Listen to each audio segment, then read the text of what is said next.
that you never heard about and meet directors from all over the world. Some of them are already with us here tonight. Last year, the Ukrainian director, Tarik Saleh, won the best film here at the Stockholm Film Festival with his film Reno.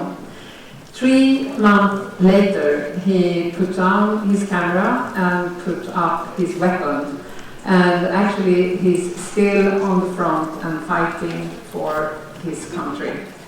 We are tremendously honored to present a message from Olega Zelenska, the First Lady of Ukraine.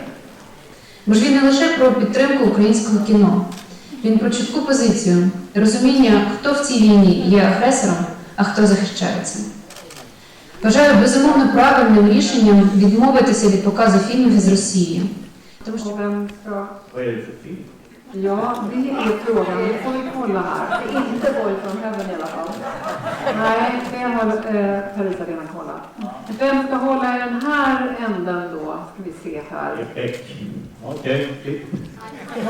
Var är det någonstans? Var är det?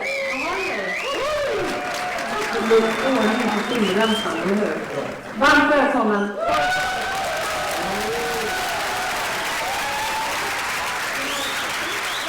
Är ni redo? Ja! Härligt, då kör vi. Härmed så inviger jag Stockholms Internationella Film Festival 2022.